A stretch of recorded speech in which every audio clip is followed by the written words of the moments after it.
Yo, Yo, my bearded friend. what's up? Yeah, man. How you Brothers doing? in chin growth. That's right.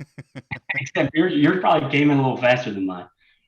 Oh well, dude, I even was like paranoid about it because I was like, this is my first time doing a podcast since I moved. I just moved like, I know. I heard that. I saw that on Instagram. How'd it yeah, go? days ago. Like it's crazy. Like I'm in the basement right now. We're like surrounded by boxes and just like tons of stuff that like you pack things and you're like, I need to bring this with me, and then you don't know where to move it to. You have no idea where it goes. Moving and painting are like the two things that I hate the most. Oh, And we I was have always had to move and always had to paint. I in fact we're renting, but I had the landlord paint some stuff that she was like, oh, we could I don't know, there's paint downstairs if you want to do that. And I go, listen, we are not painters. We are not going to be painting. Like that is just not going to happen for us. Why don't you go ahead and take care of that for us? Yeah, right. Pain in the butt. I don't have the patience for it. Oh my gosh, where you're in Florida? I'm in Jacksonville Beach, Florida. Yeah, Wow. it's really like southern Georgia. We're like 35 minutes from like the Georgia border. Oh wow. Um, yeah, never thought I'd be down here, but it's not bad. Yeah, it's pretty hot down there. Pretty Oh nice weather all the time. yeah, I mean, so we actually get call it a winter. Oh Um, really? yeah, I mean it can get to like the 50s, maybe like the high 40s, for like a couple weeks in like January, February. But then once you get back to like March, April, you get back to the heat without the humidity. And then once you get to June, July, August, September, it's just hot and humid and like 110, 115-degree heat index. And you're just like, wow. So you just kind of melt a little bit, but what can you We're do? we're going to Vegas at the end of next week, and it's like Mm-hmm. we just wanted to go, just like get a trip, and we're just looking at the weather and how like this is literally the hottest time in Vegas ever. So like we're looking Oh, at the yeah. exact same type of temperatures for out there, but it's that dry heat. Dude, hot's hot. Forget about that. I remember I went out there in July and it was like 120 and I felt like my forehead was under a crisper. I mean, it was just weird. When I did this podcast with your sister, we stayed Yeah. up for about 7 hours, Seriously? just drinking like wine and stuff. That must have been a hell of a next day. Yeah, it was she had just moved to California, so I don't think she had anywhere to be at the time. And for me, I was just working from home, so I was just like, yeah, let's just keep going. She's on California time, so I think it was like 2 in the morning, 3 in the morning by the time I finished. Well, she can talk too. You get her going, you just buckle up, It strap was in. it. Well, it was really interesting though, and I think in thinking today actually was that I think I actually knew you a little bit more. We just had classes together. Yeah. Whereas your sister, I just didn't really know anything about. So I think that curiosity level. But as far as like, I think brother and sister, you're the first completion I've made. I've had some married couples make the completion, but I've never had the brother sister or brother brother completion, let alone the twins. There you go. And So well, I apologize in advance. You're probably going to hear a lot of the same stories. no, you know what? It was a year ago, and like I said, it was a long night of conversation. So there are even some things I feel like I forget about. So Mhm. so I apologize if I misrepresent what I remember. Oh, dude, not gonna bother me. I have to be upfront with you. I told my wife that I was doing a podcast, and she was like, "Get the hell out of here!" And I'm like, "Yeah." I was like, "Explain the whole background." She's like, "You hate podcasts," and I was like, "Yeah." She tries to get me to like listen on road trips, and I Yeah, just can't do it in the car. Like American Life or radio something, and yeah. This yeah. See, podcasts I feel are is a very individual experience. sure, Because the greatest compliment I have when people tell me about the podcast is that they tell me they're talking back to the podcast. They feel like they're in the room with the guest and me, and they feel like they're a part of the conversation. I think that's hard to do when you're listening with someone else and you're talking, and now you're not in the room, you're with them listening. right. Yeah, it's like book on tape. I like you're trying to concentrate to follow along versus just listening to a conversation and just kind of figuring it out. So when you asked me to do this, I actually downloaded like 5 or 6 episodes. And I was like, I gotta listen to it to at Yeah. least know what's going on here. Who'd And you I think listen my to? my sister called me out. She was like, "Yeah, Andy didn't even know about it." He was like, Yes. "I was like, thanks, Liz, appreciate No, it." I listen, I take that as a compliment, the fact that you were then willing to do it, not knowing that you didn't actually listen to it in the past. Why not? I mean, when you're doing something, I feel like it's very creative, and it like you were always very creative. From what I remember in high school, you were always like joking around, but you always had like this creative edge, and our lockers were always near each other, Right. right? B and C. Yeah. So it was like, and then we had a few classes together. So I mean, there was always that kind of creative aspect to it. And then I don't know if I knew this before, but the writing for was it SmackDown? Yeah, yeah, yeah. That's like Actually, I stole this off the wall of the WWE when I got fired. really I yeah. took those out of the office and just took I'm it with taking me. this with me. Screw you guys.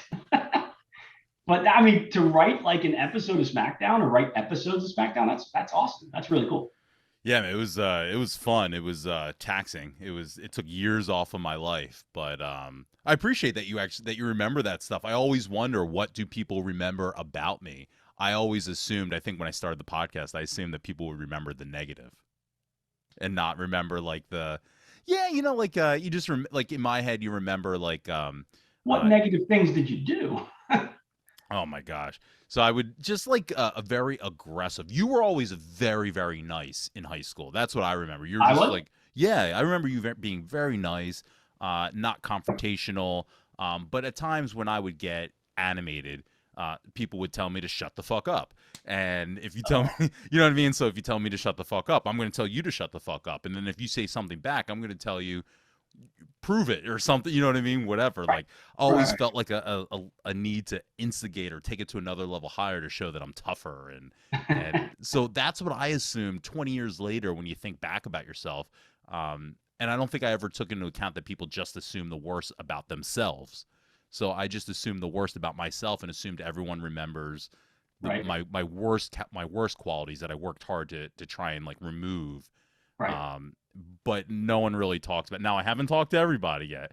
I still think that some people remember those things, and people do remember me being like at times, aggressive and stuff. But the fact that people remember my creativity always means so much more to me than anything else that people could say. So I appreciate Well, that. but you actually said like animated, I think is a very good word because you were very animated and you would kind of just express yourself. And it was kind of, Brad, just let Brad be Brad. Yeah, I was a 27-year-old in a 15-year-old body, uh, trying to figure out ways to manage that in a much more mature way. It just took me a few years to get there. Fair enough. I'm still trying to figure it out. I'm the other way. Well, refresh my memory because I can't remember where Lizzie said that you guys started, but where did you guys start in Wissahickon? Bluebell. We Wasboro. started, yeah. I mean, so we went to kindergarten, starting kindergarten in Bluebell, but we went to like it was called Hobbit House in Gwinnett Mercy College. So they had Oh, like a preschool, and actually, remember Jeff Giasone? the name, yeah, yeah, yeah, yeah. Is a year below us, right? Yeah. Yep. So his mom ran a daycare. So Lizzie and I used to go to his house for daycare. So we knew Jeff and his older sister. I'm drawing a blank on her name, but we went there for preschool, then to Hobbit House, and then to Bluebell. So we were all the way through. The Hobbit house. Was that? I gotta ask, what is the deal with that? Are there It's trolls just underneath, or? yeah, it's just no. We were the hobbits. We were the little kids. We were the tiny little gremlins. I don't know. We were running around.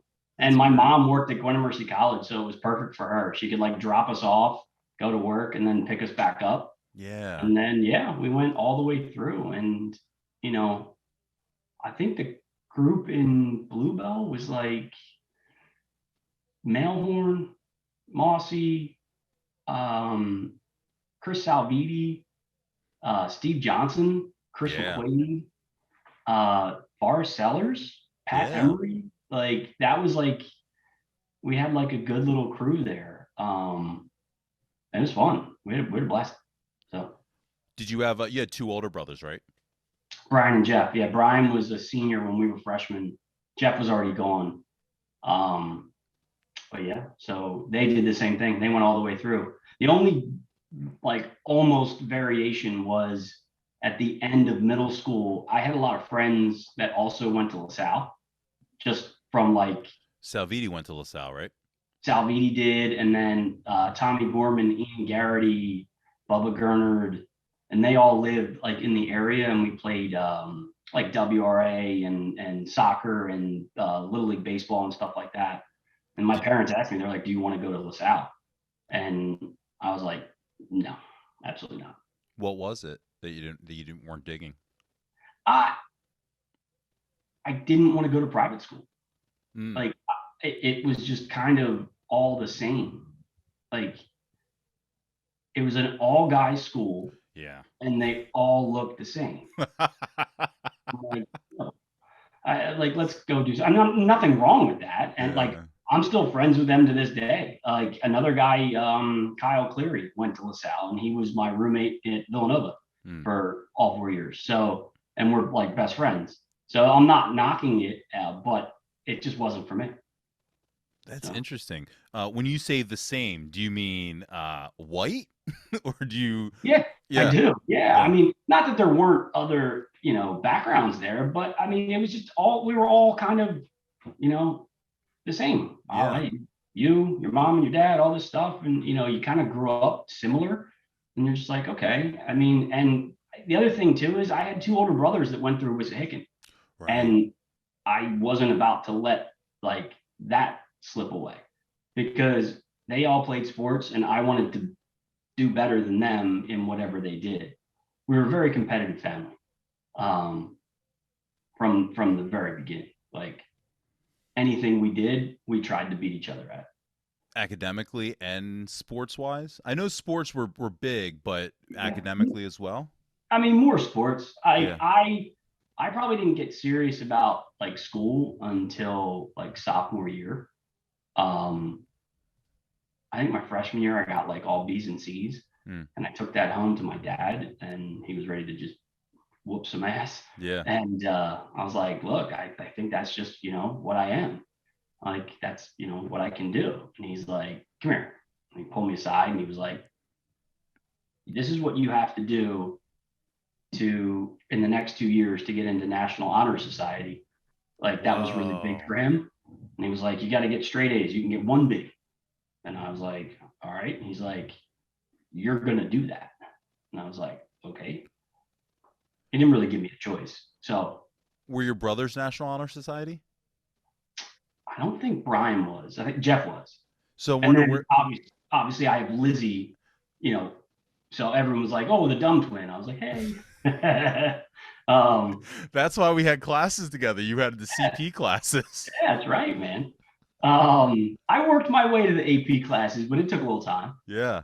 But yeah, so like that was like he gave me like an ultimatum. And I still remember like after freshman year, he would drive me into school all sophomore year, drive me in, and I would get in because my dad taught it at another high school, Abington.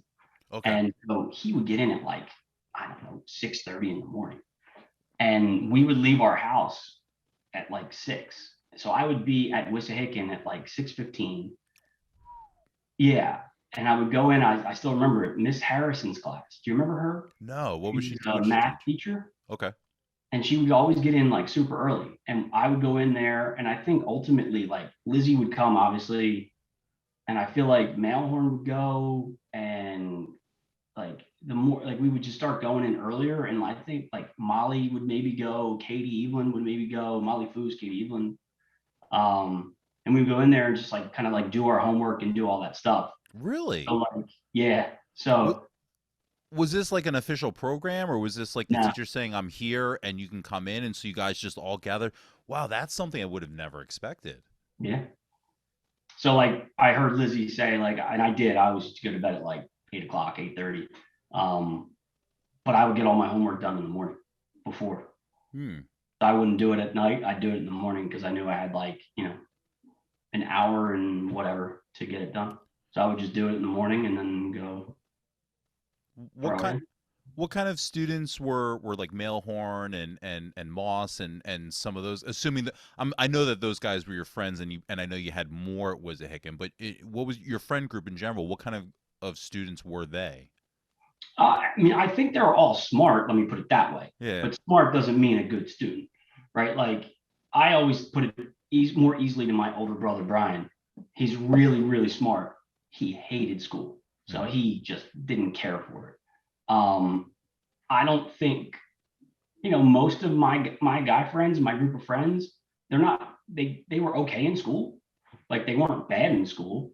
Um, but I don't think I had too many like AP classes with them and stuff like that, or like when we got to like the junior and senior years, Hmm. um, I had fewer and fewer classes with them. The guy that I had a fair amount was like Kyle Spees. Yeah. I had a fair amount with him, but yeah, I mean they were good students, like they weren't bad. No, But I don't really know. yeah, it's just interesting because mentioning that they were like Mailhorn going there and some other friends going Yeah, to this early morning thing. I often wonder if like I know you have your sister pushing you, and wondering if those pressures came from anywhere other than your sister and your dad. Just because I know I didn't have those pressures from my friends, and I felt like, oh well, no one else is like my friends weren't college forward thinking. Um, Career was kind of mm-hmm. like very ambiguous. So future and grades and stuff, there wasn't like getting your report card and like, what'd you get? And I go, oh, you know what I mean? Like you're getting it with your Yeah, sister, but I was wondering if you had that from your friends as no, well, where it's like, no. no, no. That was strictly in the household, pretty much. Um, Never really did it with the rest of my friends, but they would come in with me. I mean, they were like I said, they were still smart. It didn't like Yeah. just different pressures. We didn't care about that between each other. What kind So of when you were a kid, what kind of things were you into? I know you mentioned like WRA, which I got to tell you, man, and you mentioned Chris Salviti. I did WRA 1 year for soccer because there was no soccer in Ambler, so I did soccer for 1 year, and Chris Salviti, Pete Janik. That's when I got introduced to those guys, oh and yeah, just like, and you mentioned like everyone looking the same. That was my impression of like that time. It was like everyone looks the same. WRA basketball, I think I also did, yep, and it was just like I felt like Steve Johnson and I were like I felt like we're the only black kids like anywhere in these things, and I was like, and that was kind of like my bias that I built over that time when I was a kid from that. right. That just popped when you started mentioning those names. I was like, oh my god, yes, WRA. That's what I always think of. Yeah. I mean, But you were saying like what did I do? What was I yeah, what into? kind of stuff were you into? I mean, sports was a huge part of my life. My dad ran track in college, ran track in high school and college. Like my mom played field hockey. Like they were both very athletic. Hmm. And I think probably a little more so than that, they wanted something to kind of tire four kids out. So we would like have big soccer games in our backyard, where all like the neighborhood kids would come over and we'd have a big old soccer game. We'd play football and like we'd break up all the leaves and play football in the leaf pile and stuff like that. Baseball, home run derby, and all that stuff. Other than that, like I would ride my bike up to like either Chris Moss's, Chris Salvides, Chris McQuaid's, Eric Malhorn's, because they were all in like a distance where I could ride my bike. Hmm. And we did the same thing. We built like forts and stuff like that. And, you know, Now, were not, people coming over? Were they the same friends from school coming over for like these games at your house? Was your house the fun house? so do you remember like a name, Ross Newman, Gabrielle Newman? Yeah, I remember. Yeah, I remember Gabe. Yeah. Yeah. So the Newmans lived like through the backyard, like five or six houses down. And then there was a bunch of LaSalle Oh, kids that lived. you're talking Gabrielle Union, the girl. I'm thinking Yeah. of Gabe Newman, the guy. No, I absolutely remember No. Gabe. I remember Gabrielle Union with the brown hair. We did musicals together. Yeah, yeah, yeah. Yeah. So she had a younger brother and an older brother and an older brother. And like the way it all worked out, like the oldest brother was the same age as my brother, Jeff. then the younger brother was the same age as my brother Brian. Mm. I think Gab was a year older than us, and then I forget the younger Newman's name, but he was like a year younger. But like they would come over and play soccer. Tommy Gorman lived right there. Molly Foose lived right there. Like the Palopolis, they're like a big family. You knew the Palopolis? Oh my They're in the god. Barrows. I'm gonna totally cut this out of the podcast, but I gotta tell you, I had in community college, I had class with Lynn Palopoli.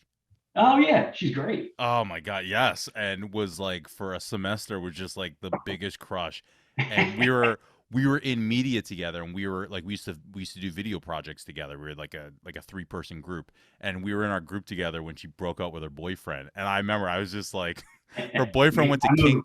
Oh my god, her boyfriend went to King College, and oh, I was just so in love with her. And then her boyfriend broke up, and I had no idea how to make the move, and it just went Just away. let it go. That was it. That's really funny. That's funny. That's But great. yeah, But yeah. yeah, so like we had a lot of those people like right around us so that we could, I mean, we would just, and like, people would Mailhorn, Mossy, McQuaid, whatever would come over and play. And you just get a soccer ball and you start a game and just start messing around. My brothers had their friends too. So like, I mean, you just have so many people in there, and we're the younger ones trying to play with the older ones, so they're beating the crap out of us, and Yeah. then it's just the whole thing. Toughen So you up. it was a lot of fun. But other than that, it is going to sound sad, I guess. Other than that, I mean, we really it was like, focus on school, make sure you do well. And we weren't pushed into sports, but you kind of follow with older brothers. Right. Like my oldest brother played sports, and so we wanted to do what he did, and my older brother played sports because he wanted to do what my older brother did. So it just kind of cascaded down, and that's what we did. I mean, And as you work at it, you get better. Like I didn't work at it enough. I didn't have like older brothers to kind of like give me a push of like, or sure. even like to get me out there. I played with kids in the neighborhood, but generally I sucked at everything except basketball. So, and when you don't like exercise and do stuff like you can't just Oh, get for out there sure. and like shoot and like be great. So like basketball, I was like a good 4.5 out of 10. You know, it's like I knew all the rules. I can dribble. I know how to box out. But like outside of that, like it's just having fun. When you're doing it and you're playing with people who are beating your ass, as your brothers probably were, you Oh, get for sure. good. You get skill set, and it kind of pushes you to want to do more, right? Oh, for sure. I mean, honestly, I still remember to this day, like just getting hammered. I used to, as a kid, I used to have like this, a flinch every time I walked past my brothers. I would just go like this, because they would just wail on me as hard as they could. And further down the road, nothing really kind of bothered me when it came to sports. Like, I remember them throwing the football to me in the leaf pile, and then being like, tackle him, boom. You're like, oh my god. So you just get beat up and beat up, but you get tougher, and you're like, okay, all right. So, and then I wanted to beat them, so it made me work even harder to beat them, to get like, not just be tough, but get like more skill. Mm-hmm. And ultimately, I don't know if I beat him or not, but I remember one time I beat my brother in wrestling, and he whooped my ass. Holy shit. Did you wrestle? I wrestled in 8th grade, but my brother wrestled and would try and practice his moves on me because I was the younger brother. And he would just pin me down, throw me all over, beat the hell out of me. And one day I beat him and I pinned him down. And I was like, okay, I'm letting you up. Like, it's over. It's over. Yeah, it wasn't over. I ran. He chased me down and just beat the crap out of me. I wanted to wrestle so bad, but I had love handles, and that gear was just crazy for like heavy kids. Dude, so I wrestled in 8th grade, and I had to, in my weight class, I had to wrestle. What was her name? I'm never gonna remember her name. I had to wrestle a girl. Simone Woodland. Yes, and I was like, I feel so bad. I'm so sorry. Like, where do I? Yeah, where do you go? Like, what do I do? And How do you then get leverage? yeah, and then she would try and wrestle, and I would just be like, I'm just gonna grab your shoulders and just put you down. Oh, Okay, you go down. so funny. It was a little awkward, that one. But that was only 1 year. I did it in 8th grade, and that was it. Uh, when you got to middle school, you mentioned like you had all these kind of friends and you would ride bikes and all that. When you got to middle school, did you notice? I would consider you as like part of like the cool kid crowd, popular crowd. Did you notice like a clique seeming to form, or as you get to middle school and all the elementary schools come together, do you realize like, hey, we got a whole bunch of kids in these crews? You know, I don't know if I would call it cool kids. I would say I knew a lot of people Okay. because, I mean, when you think about it, I did play a lot of different sports, right? I was in a lot of different clubs. I had a twin sister. I had an older brother that was in school at the same time. Hmm. And so, like, I knew people that were seniors, right, when I was a freshman because of my brother. Hmm. And then through sports, I knew people that were juniors and sophomores. And then, I had my group of friends, and then Lizzie had her group of friends, which obviously we overlapped. So I feel like we just knew a lot of people just by being in different activities. Yeah. I don't know. It started to form, I think. 6th grade was a weird year from what I can remember. I can't really remember it, but I mean, you're going from your little world into, what did they bring in? 3 or 4 schools? Madison, Shady, Bluebell, Stony Creek. 4, yeah. I mean, then you got 3 other schools, and you're like, Um, oh, Madison's part of Madison went into Shady Grove, so just the three. oh, okay. No, but I mean, that's weird, Yeah. right? I mean, as a kid, I mean, you're not necessarily, that's why you grow up fast, Right. right? Like you learn some people skills and stuff like that. But moving in, I remember kind of then clicking, I guess, more with like the Shady Grove crew, like the Nelsons, the K Rod. I think Gebert was in that maybe. Hmm. Um, I still remember James Eckert in like 7th grade, Yeah. like meeting him. And then like from there, when you're all together, I mean, we started sports in 7th grade, right? Yeah. Well, yeah, because I think sixth grade's always a freshman team. Is that right? Right. That's how it works. Freshman team in sixth grade, and then you get a I don't I think f- we had sports in 6th grade. no sixth grade football or anything. I don't think so. Oh, interesting. Okay, so then yeah, I guess seventh grade. Yeah. And then like we also had then like chorus and band. Hmm. Like I was a mean trombone player. I could I Get could out. I could whip a hot cross buns. Yeah. um, but yeah, I mean, I like once you got, I felt like into the second half of 7th grade, you didn't really, all of that didn't really matter, right? I think it was a lot also of where people lived, because remember back then, I mean, you had to get a ride and you had to call a landline and be like, "Do you want to play?" Like, you know what I mean? It was a little weird back then, but I felt like that kind of kept everybody in their groups maybe a little longer. But once you kind of got into like second half of 7th grade and 8th grade, I felt like everyone was just kind of like, "All right, mom, dad, like, can you take me over here? I want to go see this person, or, Mm, do this or something like that." So yeah. I felt like it kind of naturally evolved. Um, I don't feel like a ton of people you ever really lost contact with unless they left the school. Interesting.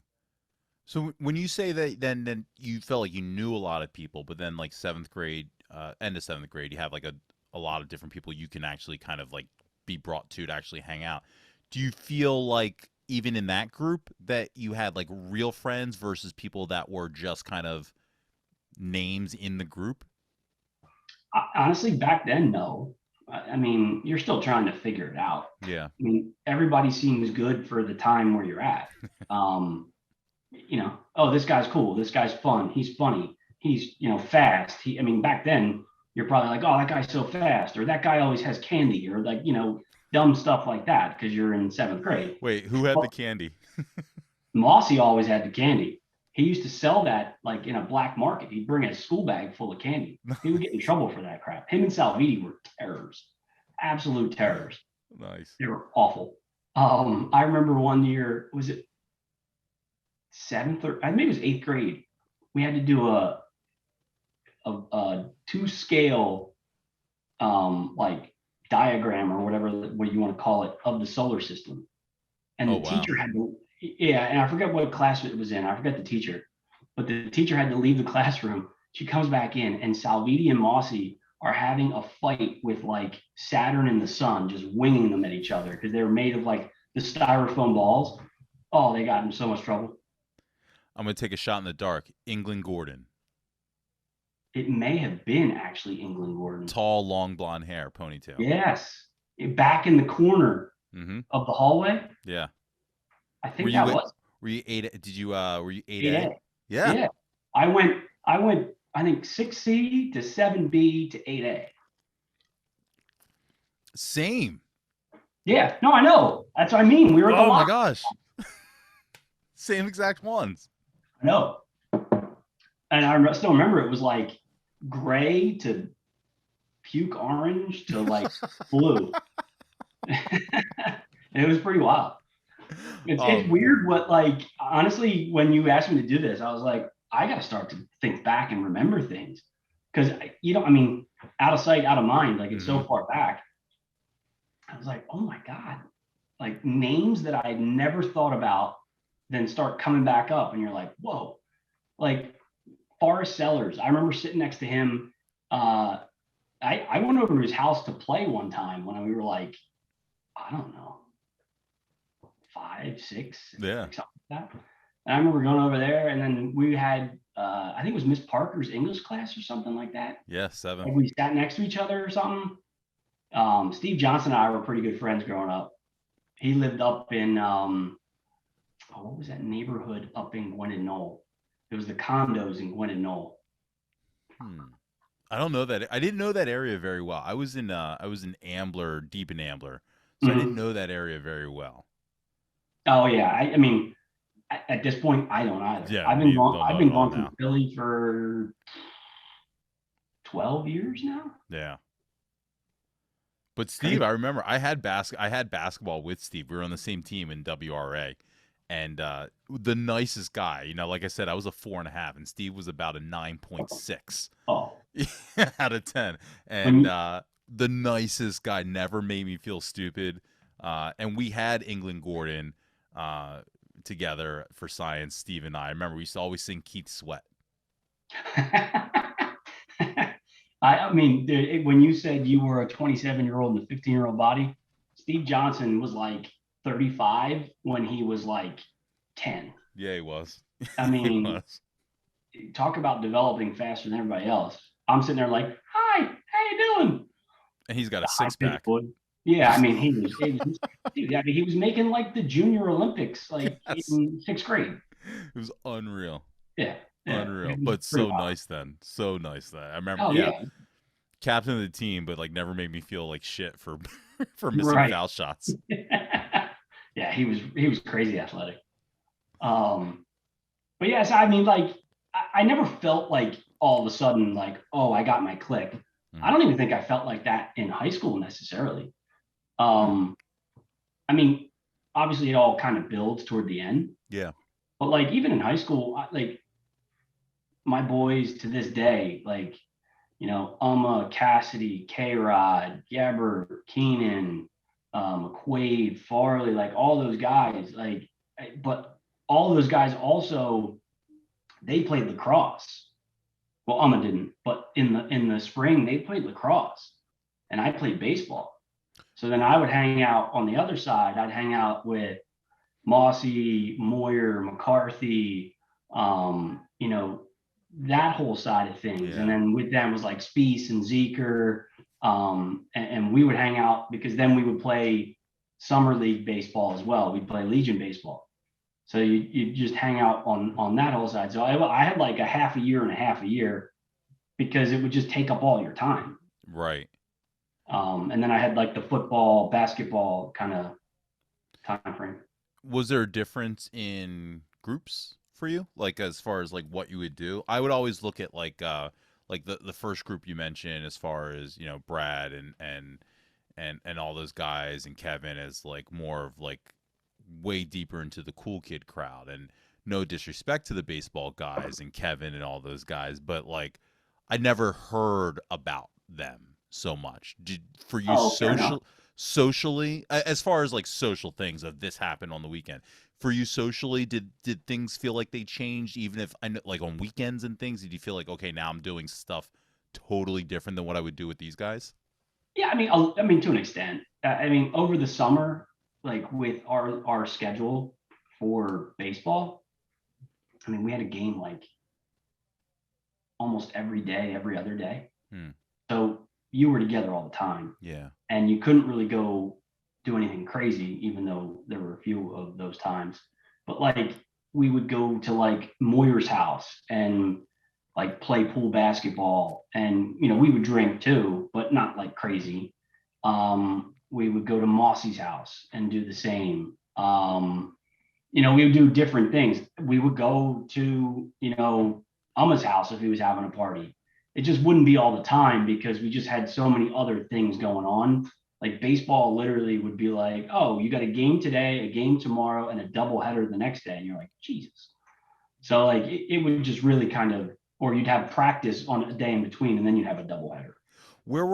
So then where do you feel like you felt like, as far as, I often talk about like the partying you mentioned a little bit, and where do you feel like you felt like as far as maturity and dating and these things that like your friends are obviously doing?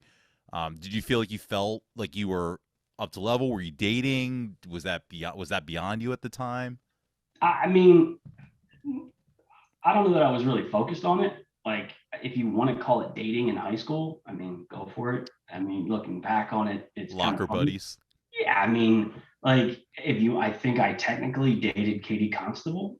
I think I technically maybe dated Katie McIntyre for a little bit. But like, you're in high school and Right. then you go away to college. So it's just one of those things where you're just like, okay, like, yes, relationships. Like if I saw either one of them tomorrow, I'd be like, how you doing? Right. Hey, great to see you. Like, but you were in high school. I Right. There's mean, no romantic memory of no, yeah, no. yeah. I mean, at least not for me. I mean, it's just like I think about it like I'm 39. I I still feel like a kid sometimes. Like, you know what I mean? Like you're never ready for it. So I think back to high school, I definitely wasn't ready for any of that. Like, and I was really focused on trying to, get good grades, get into a good school, do my best in sports, and build some relationships that will last. And I feel like lucky enough, I mean, I have so many friends from Wissahickon that I keep in contact with to this day. I Yeah. mean, I just got married in December, and a bunch of the boys were at my wedding. Congrats, And man. yeah, thank you. And it was great. I mean, it was a blast. And my wife Nikki met a bunch of the boys at Dan Cassidy's wedding for the first time. I guess like 4 years ago, maybe 3.5 years ago, and they all just welcomed her in. Like she just was like blown away at like how we could not see each other for like 2 years or something like that. We come back together and we're just like we're fall right back into the same old things, making fun of each other, busting balls, having a good time, laughing, and then they just welcomed her in as part of the crew. That's cool. And it was great. Yeah, I mean, so you build that. I feel like throughout, you know, elementary to middle to high school, and then if you can keep it going, then that's what you do. Yeah, yeah. Um, I remember Lizzie saying that for her, for dating, she felt like guys would only be interested in her, or would say that they were interested in her to mess with you. She always thought it was a put on to get to you, to aggravate you. Did you ever have any? Were you ever like, hey, that's my sister, back off my sister? What do you mean? What do you mean her? That's my sister. Did you ever give a shit? No, I mean, they would do that to me. Yeah. Like they'd be like, oh, Lizzie. And I'd be like, go for it, dude.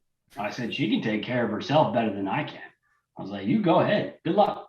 I said, don't mess around though. I said, because she'll whoop your ass. I mean, I used to tell that to everybody. Yeah. And I mean, like, I don't know. I think some of them were serious, right? Like I'm comfortable enough. I think my sister's a good looking girl. Like, I mean, so of course people are going to be attracted to her. It's the reality of being a twin, right? Like Yeah. I have a twin sister. I'm not going to be like, get away. It's just weird. That happens from time to, that can be the thing where you have to be the protector, or, Oh, and I mean, and I would be if like somebody was a complete creep and it's just guys, like, though, in that case, though. yeah, I mean, if it's people I know that I'm like, all right, you guys are just knuckleheads, like, go ahead, give it a whirl.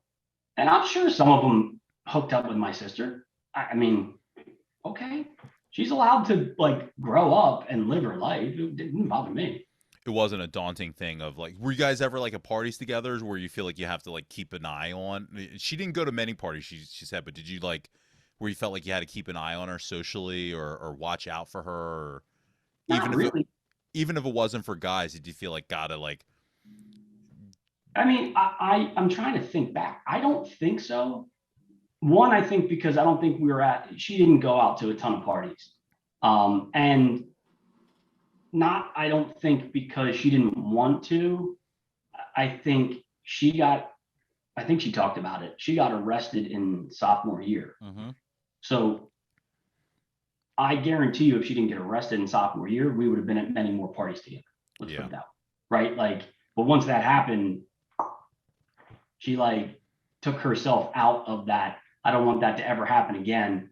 And my parents were mortified. They were like, "How did you get in trouble and Andy not get in trouble? Like, Right. this is ridiculous." I was like, How did you not? Were you at this? So we know Chrissy Krause was at "No, this party. Lizzie was at this party. Did you? You were not at no." this party. Oh, and by the way, I did listen to the podcast. So the guy that had the pennies in his mouth, if you want to edit this out, you can. It was John Brosnan. We're leaving that in. We're I leaving that knew, I in. knew, I knew exactly who it was. I was like, that was John Brosnan, That's because that funny. guy maybe made me laugh more playing football with him than any human being I've ever laughed with. Um, so when I heard that story, I was dying. She mentioned, as far as like her studying, that she felt like she took it too far at times, and later realizing that it was the attention deficit disorder that was actually requiring her to get it, to try and get it so hard. Did you? She said you would, like you said, would go to bed and be like, whatever. Was there any point where you were like really competitive with yourself, or where you were like pushing yourself?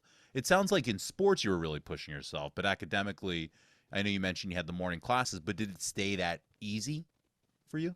I feel like this is gonna sound dumb, but I like once I like my dad kind of told me what I had to do, and I didn't believe I could do it, Mm. and then I did it. And I made it. I made National Honor Society for you can only get in 11th and 12th grade. And so I made it 11th and 12th grade. And I was like, oh, so I can. That kind of changed my mindset of like, well, maybe I am, I can do this. Maybe I am, a little bit, you know, I'm better than a C and a B student. Like maybe I can do better than that. And so of course I mean, I'm competitive, like I said, in anything I do. So yeah, I mean, of course, I was really kind of focused on trying to do better. And then, when it came to the SATs, I was trying to beat Lizzie all the time, which I think I did. Uh, Were you taking courses like SAT courses? we took one at Monco, I think. Um, and we just took like I don't know, it was like 2 classes or something like that Mm. at Monco. They teach you how to take the test. They don't really teach you anything about what's in it. It's just a matter of like, oh, well, this structure, cross this out, cross that out, and you have your answer. Interesting. Um, but I remember I took it like the Saturday morning after a football game. Um, you know, we got our ass beat, obviously, because we sucked. um, but yeah, I mean, yeah, of course. So like once I got to like that point, I was like, yeah, I'm gonna try and do my best. I'm gonna try and see what I can do um, in this kind of way of going. Before it was always like, with friends, with sports and all this stuff. Let me see what I can do here. And things kind of came quickly to me. Like Mm. this would piss Lizzie off, and she's told me this. like I could get something quick and kind of I could get my homework done quick, right? Like, or do this quick. And it would take her longer. Mm-hmm. And then it would really piss her off is when I didn't do it. And walking to class in the morning, I was like, let me copy your homework. And she would get really mad, which that happened quite often too. Was there anything you were doing differently once you made that switch of honor society, and was there anything that you were like consciously doing differently, or just like really just paying attention and doing the work? For me, I think it was, I actually paid attention in class. I'm a very visual learner. Yeah. Like if you show it to me, explain it to me, write it out for me, and I write it down, things can kind of like stick in my head a little bit. And I feel like that I wasn't doing that because I was like, oh, I'm in high school now. This is great. Let's go do this. I remember going with my brother to a party and I thought I was so cool. I was absolutely not cool. You know what I mean? Like it just like that type of stuff. And I just wasn't focused on anything academic in my freshman year. So I'd go to class and I'd be like, do.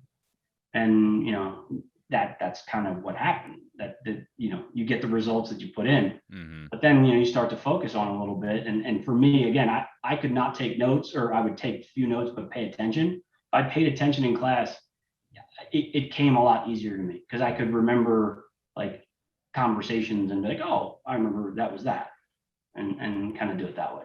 See, So I was orally I learned orally. I could pay attention to the lecture, but I was obsessed with taking the notes in the oh really? exact way that they were presenting them, with the overhead or on the chalkboard in the outline form.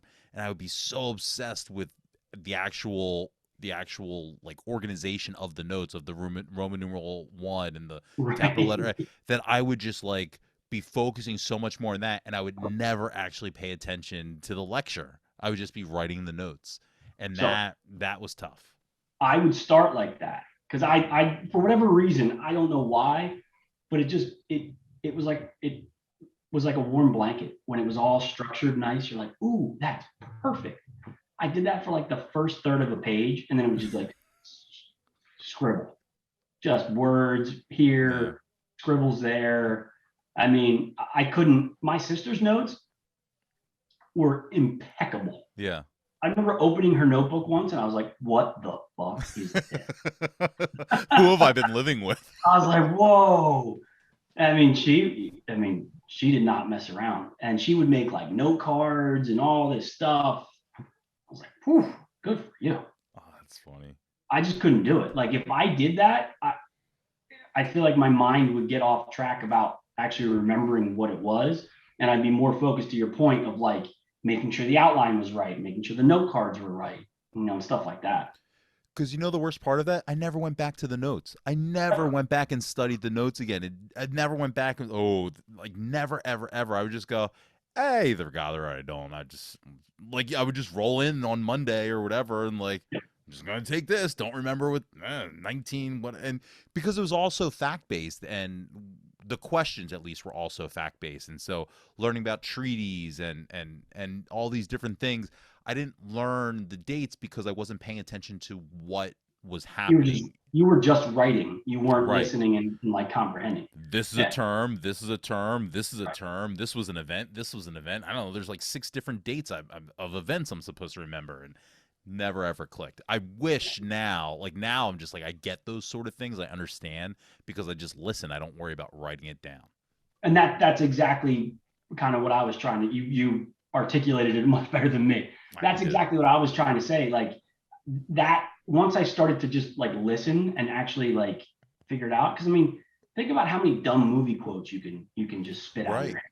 Like music lyrics, like all that stuff. If you just pay attention, like you're going to pick up a lot more than if you try and like the equivalent of taking notes is like taking a video at a concert. You're never going to watch it again. Yes, that's so You're just good. not going to watch it again. Oh my God, it's hard. So that is exactly. I so many times am I at a concert, I just go, "What the fuck am I doing?" I'll just YouTube everyone else's video if I ever really want to bring it up I mean, again. I've taken so many pictures or videos like at a golf, like, you know, whatever, like, oh, Tiger Woods is walking by. Great. Never watch it ever again. Cool. But it's Facebookable. Dude, so I didn't join Facebook until like 2012. I was anti-Facebook. I mean, dude, I go on Facebook like maybe once a year, maybe. I'm my social media consists of me reposting what my wife posts of us. Like that's it. I'm done. I don't really care. You did a great job over the honeymoon then. Thank you. I did. Yeah. Well, she did a great job. Yeah. She would look at me and she'd be like, "Aren't you going to post that?" And I'm like, "Of course I am." I don't care. I mean, it's cool. Like I get to see and like, catch up and, kind of follow along to what like is going on in other people's lives. Mm-hmm. But at the same time, that's only the best things that are going on in their lives. Like you got to catch up with somebody to really catch up with somebody. That is literally like part of this podcast. It was like, and it's actually Dan Cassidy that sparked that. Was I don't know. Oh, really? Yeah. So you haven't heard the story yet, and anything that you listened to. I ran into Dan Cassidy right before he got married. It was St. Patrick's weekend, and I was showing some friends around Philly who were looking to move here, and we were in Fairmount, and we popped into one of the bars there. I can't remember the name of it, but he was there. Dan was there, and we're walking out, and he sees me. He's like, Brad, what's up? And I'm like, yo, big hug, introduces me to his fiance. Dude, we're going out tonight. You got to come back out. I'm like, oh, I'm not sure. I'm showing my friends around. I don't know if I'm going to be backing out of this part. You got to come out, man. I'm like, oh, man, great to see you. He's like, yeah, man, it's my fiance. Graduated from Nova, all this, like, blah, blah, blah. I'm like, awesome. Leave. My friends go, that's your buddy? And I go, oh, we went to high school together. He's like, but you guys are like real good friends. I go, no, it's actually the first time I've ever talked to him. And they're like, what? They're like, you guys are like hugging and like catching up. I'm like, that's how everyone is in high school. Like we're all friends on social media, but when you see him in the street, it's like, what's up? And it's like, I've never talked to you ever. Right. And I just thought it would be so much more valuable to have a actual conversation with someone for like a couple hours. Dude, it's a great idea. But it's really a good idea. I mean, it really is. So Danny Cassidy, don't give him credit for this. Don't give him credit for this. He was probably so drunk when he saw you. It was probably, I don't remember the name of it, but it's probably Timmy O'Brien's bar that you walked into. I want to say it was like a collar, double collar. God, I used to live over there. It might come. Do you remember the name Tim O'Brien? He went to Wissahickon too. He was Tommy Cassidy's year.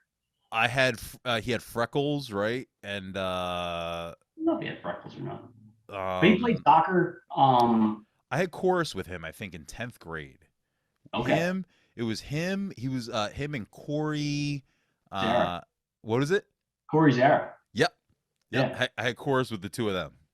So this goes back to like the whole chain, right? Like I had my brother's friends, and then I had Danny Cassidy. Danny Cassidy had Tommy Cassidy. So then through Tommy Cassidy, you get like Timmy O'Brien and Corey Zara, and then Umma, and then with Umma you get Raj and all of Raj's friends. So like you just have this whole wide range of people that you just run around. You're like, oh hey.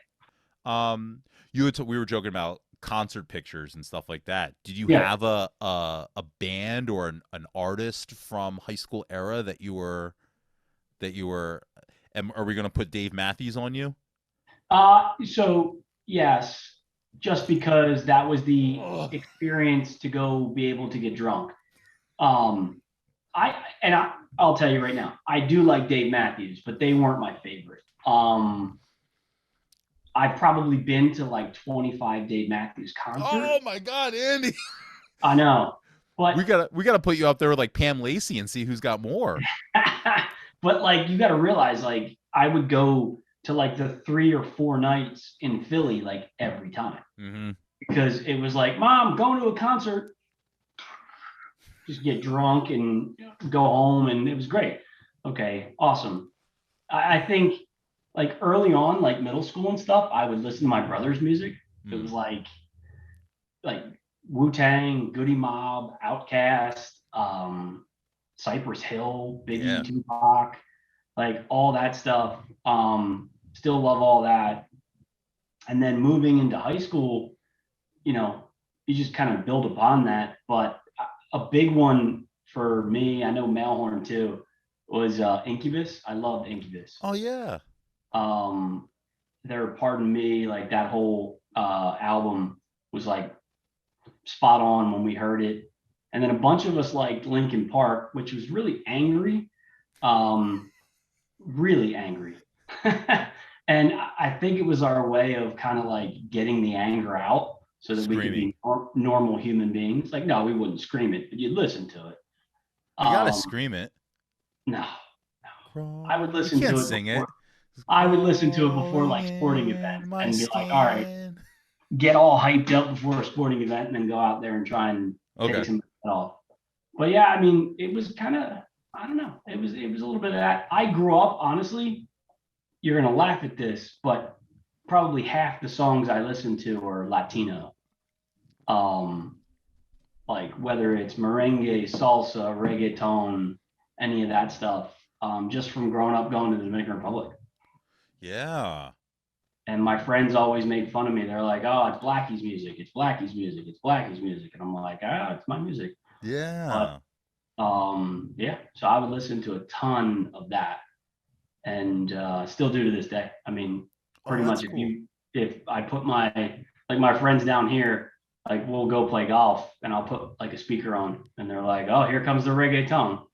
And it's just like, oh, just throw that out there. It's a mix of like rap, reggaeton, and like classic rock. Okay, do you think? Lizzie talked a lot about, her experience in Dominican Republic and especially like how it changed her life going forward, as she was reaching adulthood. What was your experience and what you saw being in just a completely different place than suburban Philadelphia?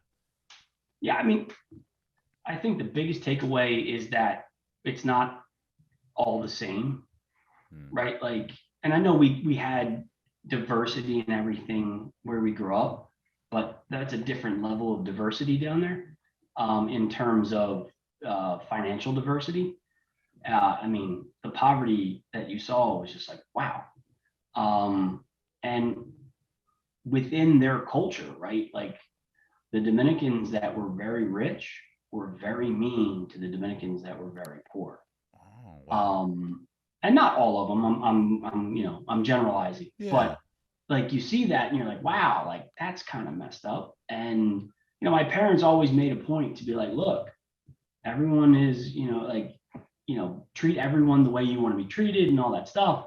And they tried to make us aware of how lucky we were, Hmm. right? Like I'm sure Lizzie told you kind of the story. Like we got that house for free every summer, um, because parents' friends bought it and they only used it in the winter and they didn't speak Spanish.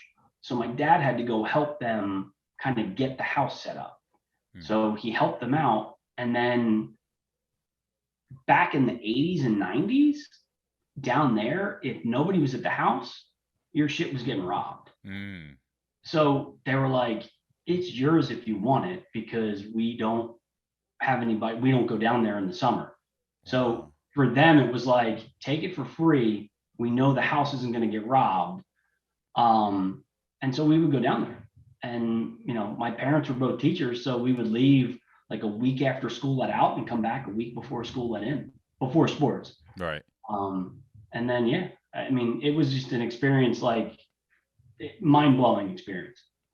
Um, and I think that really drove a lot of, I mean, I just told you I listened to, half Latino music. I mean, it drove a lot of kind of who I am. I'm pretty sure it drove a lot of who Lizzie is, maybe a little less to my other brothers. Hmm. But because they were a little older when they started going. Yeah. But yeah, I mean, I I married an Argentinian girl. I mean, she's American, but her parents are from Argentina. Yeah. Um, I did a study abroad in Chile. Did you I really? Yeah, I mean, I when I started working I worked for Revlon, the cosmetic company, Yeah. in their finance department, and the first or the third month I worked for them, they sent me to Buenos Aires, Argentina for a month. So I lived in Buenos Aires for a month. Oh, that's I was like, awesome. oh, cool. And then the next month I lived in Paris for a month. Wow. And that was just from the job. And I was like, this is really cool. So like to just get that like experience traveling like internationally, like seeing other cultures and not being like, and it kind of, I don't know if this is like, obviously it's a phrase, but like the stupid American, but like I've heard a lot of people in travel be like, that's dumb. Why do they do it that way? And it's like, our way is not always the best way. There's a Right. lot of different ways to do things. And I don't know, doing that from a younger age, I feel like helped me out to just kind of appreciate that everyone's different, right? Like whether it's internationally or even domestic, you can think whatever you want to think. I can think whatever I want to think. It doesn't mean you're a bad person or I'm a bad person. I mean, as long as it's not bad things that you're thinking. Yeah, sure, But sure. you know what I mean? Like, I don't know. So I feel like it opened up from that all going to there. Ah, that's incredible. When So that you was a long-winded answer. Sorry. no, that's exactly. I mean, it really did influence you and open up your eyes to. I mean, that's what Lizzie spoke so much of, and it sounds like, yeah, like you said, similar effects of seeing how other people are treated, and seeing how other people live, knowing how fortunate that you were, and then not shying away from those cultures as you continue to get older and embracing differences. Yeah, for sure. I I mean mean, that. that to me, I was lucky enough that I was able to have that experience. And, you know, it's funny, Alma moved over freshman year. And then there's this Indian British dude. And I'm like, well, if this isn't like, out of the box, I don't know what is. Like, Yeah. wow, it's cool. And I mean, I went over with Alma to visit his grandparents' house in West London. And I met all of his boys in West London and everything Yeah. like that. And we went out and we did our whole thing. And it was wild. I mean, like, so like just to kind of like continue Like that with train, was it someone, like train spotting? you know what? I've never seen that. No. I Like, know. coming out of My the toilet and shit. It's not. Oh no. No, but dude, so one place there, we went to this bar, they took rupees still. They literally took rupees as payment. Wow. My mind was blown. I was like, That's funny. whoa. And you're in London. You're like, Yeah. whoa, it's insane. Like, what's going on here? But like just like continuing to like do that. Like and I lived in New York together and bouncing around there and just seeing all the different things. I don't know. I just feel like we've tried to kind of myself and I feel like a lot of my friends included and my sister, you try and just kind of explore and see what everyone else kind of is doing, what they have to offer. It's Yeah. pretty cool. Did you, when you were in school, did you have anything that you thought maybe like you'd want to expand to as an adult, career wise? Did you think, the pressure's on, you're doing National Honor Society, you're going to go to blank college, you're going to major in this, you're going to grow up to be this? Was anything like in your eye? Was sports ever like a consideration for you? You were, playing all these No, different sports, anything like that? Nothing? no. Well, so like one with sports, I'm 5'10", not fast, and I can barely jump. So Yeah. no, I figured out I was going to peter out and top out right in at the high school level. I had a good run. It was fun. Yeah. Made a lot of good friends, and we're done there. In terms of like going to school, you know, I did the whole process, and I got to be honest, I got bored with the application process. I was like, why is this so Yeah. hard? Like, I mean, you got to write like a novel and fill everything out just to go to college. Like, it's insane to me. Yeah. So my older brother Brian went to Villanova, and I was like, you know what? Villanova, great school, good basketball team. Let's go there. Yeah. And then, oddly enough, I followed him. He was an accountant. I did an accounting major too. Just because I was like, all right, whatever. I don't know what the hell I want to do. I was having fun in college. I was just kind of doing my thing. I added on a couple other things just because I went to Chile and did a study abroad. So I added on like international business and Spanish. Okay. But like in terms of, I didn't want to be an accountant.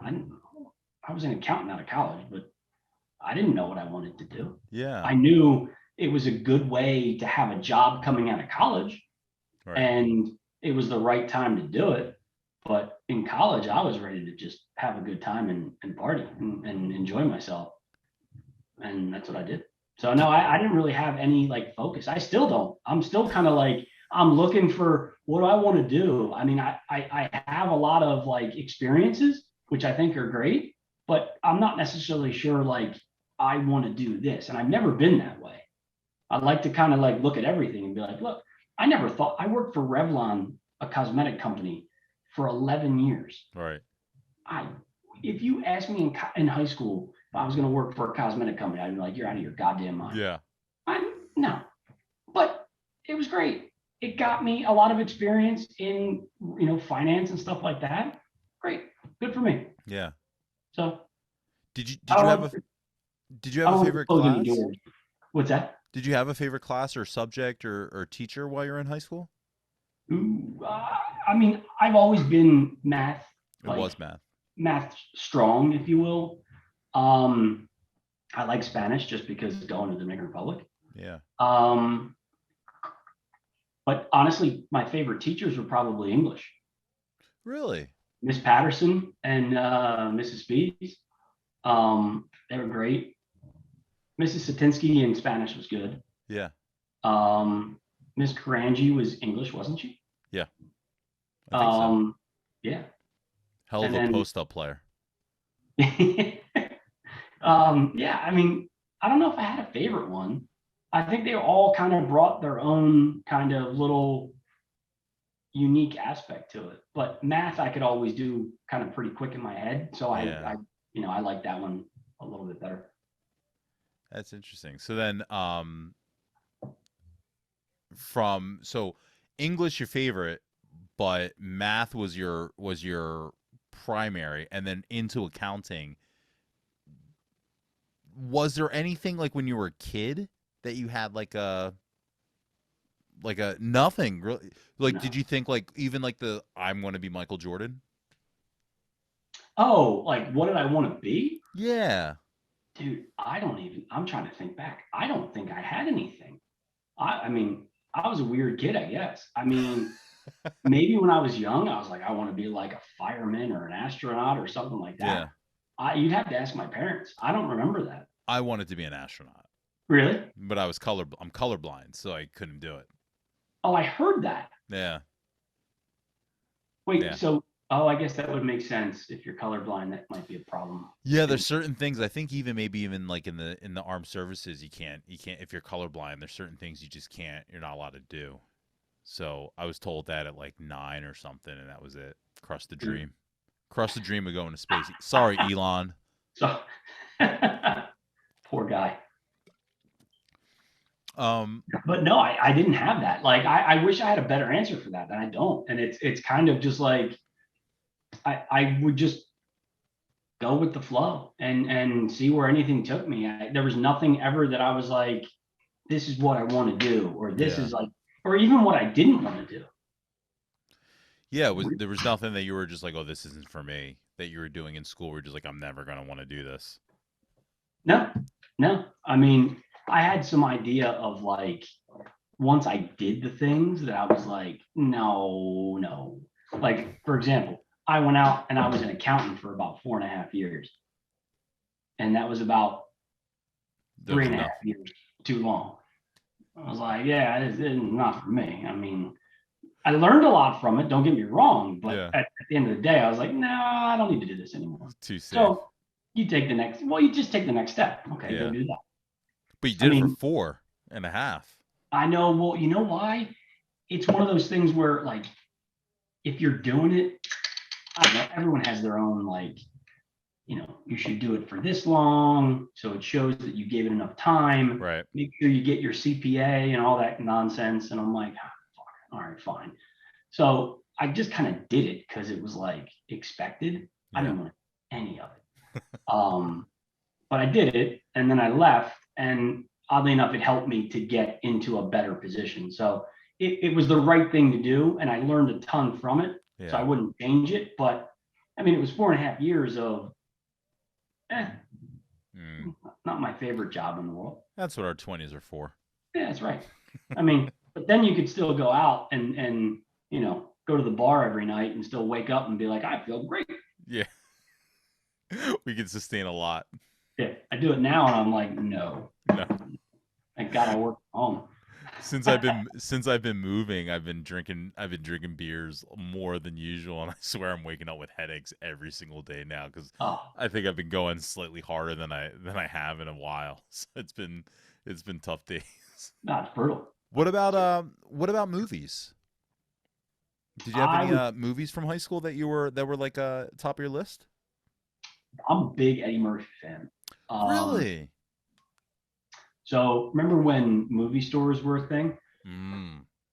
So I used to in middle school. I don't know how my parents let me do this. I would go and rent Eddie Murphy Raw and Eddie Murphy Delirious. Like, Yes. like I would rent one, keep it for the rental, hand it back, rent Delirious, keep it for the rental, give it Oh. back.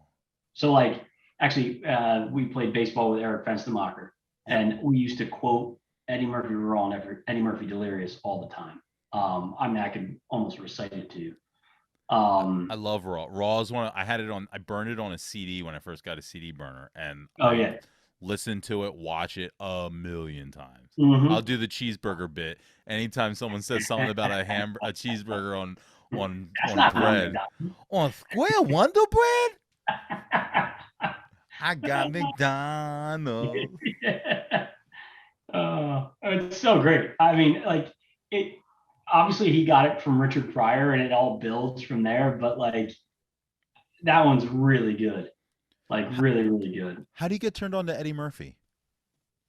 Um, I think it's my dad and my oldest brother. They used to watch a lot of like Married with Children, and I Yeah. would like sit there and watch it with them and laugh at the jokes and not know what half of them meant. Um, and then like Beverly Hills Cop, 48 Hours, Coming to America, Trading Places. Trading Places is probably one of my favorite movies. Same with Coming to America, but like just all of them. He's just a very just I don't know. I just find him like really funny, Yeah. and like really good jokes. I mean, besides that, I think the other ones would probably be when we went to the Dominican Republic. We were only allowed to take like two movies, and I Mm. think it was Weekend at Bernie's, and I think it was Goonies. Um, Wow. so it would be those two along with like during that period of time. Now, see, So I love Weekend at Bernie's too. The one where they're on the no, island. Yes, yes, it's so I mean it was good. great. I don't get me wrong, It's but that so can't beat the good. first one. Yeah, where he only moves when the music's playing. I know because of the It's voodoo, yeah, right? the voodoo Yeah, curse. I yeah. love that one. I Oh, love that stop. one. No way. That was the one they used to always play on HBO. So that's the one I always caught when I was a kid. I love sequels. Karate Kid 2, Weekend at Bernie's 2. I've got it on DVD. I don't even know if I have one. I've got two on DVD for sure. Oh, see, one for me, you can't beat it. I'm more of the original. I got to rewatch it. I know. I mean, I've seen it like a bunch of times. That was the one that would always be on regular TV. But 2 would always be on HBO. So Really? Grease, yeah, same with like Grease 2. I like the sequels for some reason. Huh. I was obsessed with sequels. We didn't have HBO. I was a little pissed about that. Really? Yeah, I we missed out on like Sopranos and stuff like that, Mm-hmm. and I feel like I missed the whole boat because everyone would talk about it. I'd be like, I don't know what you're talking about. So you've never seen any of those early HBO No, shows? no, I have, but Okay. like it was after the fact. I mean, then no one's talking about it, right? Right. I think my favorite actually HBO show is The Wire. Yeah, mine too. That's my favorite show. Omar coming, yo. Omar coming. Yes. That was Uh great. yeah, that's like my favorite show of all time Mm-hmm. is The Wire. I think it's mine too. Wow. That actor, when I was living in New York, I Michael K. saw him. Williams. Yeah, I saw him in Dwayne Reed, and I just like turned the corner. I was like, "What's up, Omar?" He just looked at me, smiled. He was like, "Hey." It was Indeed. pretty funny. I mean, that show was so good. Oh, it's so good. It's great. And the best part about it is they ended it at, they didn't let it run too long. like an Entourage or anything like that. They did it. They told the story. Done. Right. 5 Yep. seasons in and out. Yep. Yeah. Yeah. I made Oh, go ahead. I made my wife watch it. I was like, "You got to watch this," and she watched it. She was like, "All right, that was pretty good." I just watched it about 6 months ago. The girlfriend and I just did another rewatch. Now, I actually do very slow burn, but I've been doing a rewatch with a friend of mine that I post on YouTube where we recap every single episode. But during that time, I also completely rewatched the entire series with my girlfriend, who like she loved it. Like, yeah, absolutely loved. I've seen it, Andy, probably like no exaggeration, probably 20 times I've watched this series. Like straight. Seriously? Yeah, I've watched it all. Yeah. Whoa. I think I'm 3. Yeah, I've done it a lot. Now, maybe some of them I've only done like maybe I've skipped season 2 a couple of times, but and maybe season 5 I've skipped a couple times. But like 1, 3, and 4 I've watched like 20 times, no less than. See, and it's funny. I thought the first time I watched the first season, it was a little slow. Everyone says that. Right, but the second time I watched it, I was like, no. Like, it's not. Like, they're building it up. Like, it's getting better. Yes. So, like, and it took me until the second time to really be like, oh, wow. Like, there's a lot in that you don't realize when then you move down to like 2 and 3 and 4. It's pretty good. That's why I keep rewatching it, because every time I watch it, I catch stuff that I just had no idea I wasn't hip to. And the first one was like, oh, they're gonna come back to that. I didn't even realize. You know, the way I was probably on that train of like season 2's whatever, but it probably wasn't until like the 4th time I watched it that I realized like you need season 2 to make season 5 and 4 mean anything, because that's what Marlo is after, is the connect. Yep.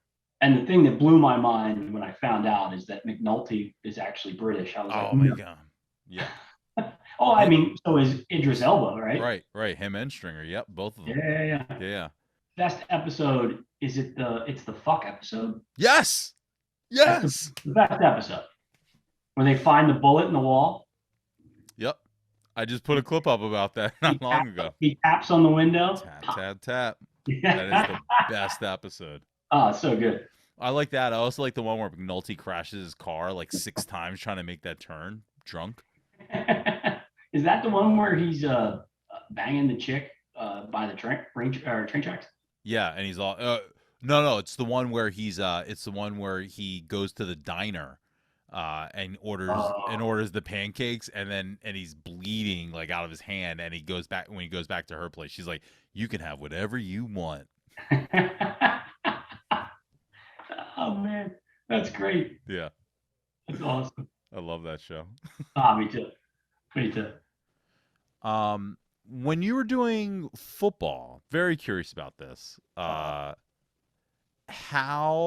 do you what are you going in with your expectations of doing football, and how do you hold it together when year after year it's not successful as far as wins and losses? You can just say we suck. Yeah. I mean, I don't want to diminish the work that you guys put in, because it's hard and you guys took hits and shit like that. But yeah, you didn't win. So how do you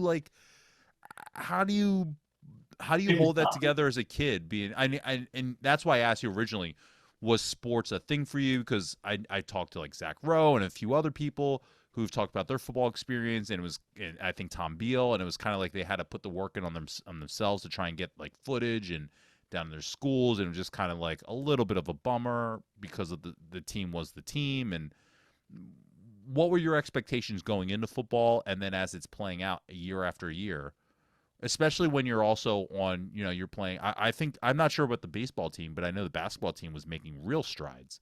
And baseball team was very good. Baseball team was good too. The only reason I could handle football was, I think, because we were that good in baseball. I went into football because I loved playing football. I had no delusions of going to play at the next level. I told you, I'm 5'10", I'm slow, and I can't jump. Like, other than that, I'm a superstar. Like, high motor. Yeah, exactly. A lot of heart. So it's like, I just love playing football. Yeah. And I met so many people that are awesome playing football. Like I still remember freshman year football, it was separated. Like Gene Smack, Eric Coxon, Fran Santo, me, Mailhorn. We had a blast. I think Gene and Coxon stopped playing in sophomore year, maybe junior year. Um, but Fran kept going on. It was me, Mailhorn. I remember going through camps, and me, Mailhorn, and Fran would just sit there and eat lunch together and be like, "This sucks." Because you're going through like 2-a-days and 3-a-days, getting your butt whooped, and you're the sophomore with like juniors and seniors, right? Mm-hmm. Like you're getting hammered. Um, I liked playing football. I enjoyed it. I can't lie to you. As time went on, as we lost almost every fucking game we played, it got really, really, really tough. Yeah. And really the harder part was like I'm out there trying to like do everything. Like and everybody was. Mm-hmm. And we just didn't have the guys, we didn't have the talent. Like that boiled down to that. And I know everyone used to make fun of us and all that stuff, whatever. We sucked and you guys suck. But like a lot of the guys in our school that were really good athletes didn't play football. Like, think about it. Like Steve Johnson did, but he was too fast and he wasn't big enough and he like dislocated his shoulder because he hit somebody too hard. But like, think about it. Like Evan Wallace, may he rest in peace. He didn't play. Right. Bill Richardson didn't play. Like Earl Stout didn't play. Like a bunch of these guys that were great athletes, they just didn't play. And I could take it from anybody. But if you're telling me like, yeah, we did suck, I'll tell you, I'll be the first one to say we were awful. But like, dude, you can't give me a hard time if you're not out there playing. You're a good athlete. I know you can play too. Right. So we didn't have the firearms. We didn't have the manpower. We just didn't have it. So, I kept playing because I liked playing football. By the time I got to senior year, it was like, yeah, I wanted to play, but losing was just like, what the fuck are we doing out here? But on the flip side, I think what really helped out was that baseball was very good, right? Like we would win our division. And then with Summer League Legion, we would win all the time. So like I had one half of the year of winning and one half of the year of losing. Yeah. And it was pretty tough. But I think I heard Zach, a portion of Zach's, and he made a good point. And I was like, oh, that's a really good way of looking at it. Like you learn a pretty good life lesson. Like you get your butt whooped, you just got to keep getting up and keep, life's gonna hand you losses. Like how are you gonna, get back up and kind of keep moving forward? But once you get them every game for 3 straight years, you come out a lot tougher. That's what I was gonna say. I don't think I needed it every game for 3 straight years. I could have used like I got it, life. Man, maybe 2 or 3 a season would have been great, but good God. I used to leave the field and just be like, oh, just throw me. Mailhorn and I used to go to, remember Costa's Deli? Yeah. Dude, we used to leave, go to Costa's Deli, sit there, get a cheesesteak, and just be like, what the fuck just happened? And just part ways and just, all right, we're done. It was brutal. It was really brutal. But you've got that mentality of you have the mentality of like if you're not in it, then you can't say anything. I think I definitely would have had that. I remember Coach Miller asking me to play when he first came in and thinking like I'm not athletic at all, dude. I do theater. He was like, but I would have like never been able to have once that started happening, would have never been able to join the team knowing what the reputation was. But that's a great way for you to, like a healthy way of you to like just kind of be able to shut out what everyone else is saying. And look, I'm not saying, look, you can give me and my friends and everybody, they obviously did. It doesn't bother me one bit. You can give me shit all that. Look, all I know is I've tried to do as good as I could do when I was out there. Yeah. Obviously, it wasn't good enough for all of us. But it is what it is. To a certain point, though, I'm gonna be like, all right, enough. You didn't even play, so get out.